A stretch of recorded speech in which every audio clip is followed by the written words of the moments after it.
Hi friends. Today we're repairing a Chinese music speaker with no name. The USB port on this speaker broke, and now it won't charge. Let's disassemble the speaker. To do this, you need to unscrew 4 screws. As you can see, I've removed the top part. Next, you need to pull out the volume control. There's a nut underneath it that needs to be unscrewed. And similar nuts need to be unscrewed on the adjacent controls. As I can see, the plastic buttons here are broken, so I need to completely unscrew the housing. And here we have the USB. I have a feeling someone's been here before. Now I need to mark the plugs so they don't get mixed up when reassembling the device. As I see, the USB was replaced. They installed the wrong one with short pins. On the left, the third pin is completely torn off. On the left is the first contact and on the right is the first contact, where the jumpers are soldered. Notice there seems to be a wire sticking out. The USB was also coated with something. I think it's hot glue. It looks like the USB is already in the trash. The lock on it has come undone. Now I'll be looking for a similar USB with long pins. We prepared a place for removing the USB.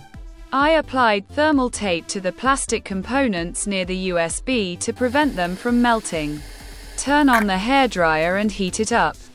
The USB is removed. Now I need to clean the area where it was soldered. I see serious damage. All the tracks are completely torn. I'm going to repair it all now. I've already found the USB. And it has long pins, as it should. As you can see, this USB has much longer pins than the previous one. That's how it should be. Now I need to solder the USB. Everything worked perfectly. I also soldered the central pin. On the right side of the case, I made a spacer with solder since some copper is missing from the board. I also soldered the left side and the USB pins on the back of the board.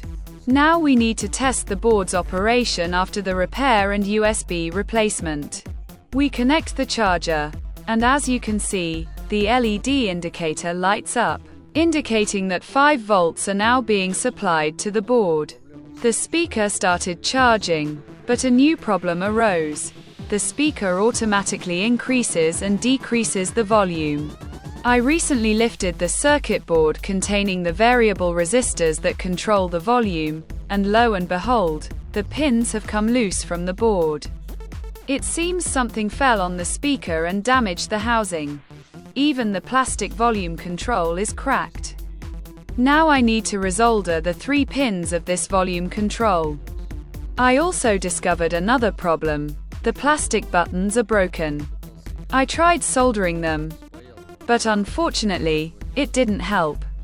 As you can see, the buttons are simply falling apart. I need to make new buttons, and I want to use a 3D printer. Otherwise, the old buttons will just fall out. The speaker arrived with 1 defect, but in fact, it's the 3rd. It turns out something was dropped on the speaker and damaged the entire housing, buttons, and volume control. So, friends, I've printed out the buttons.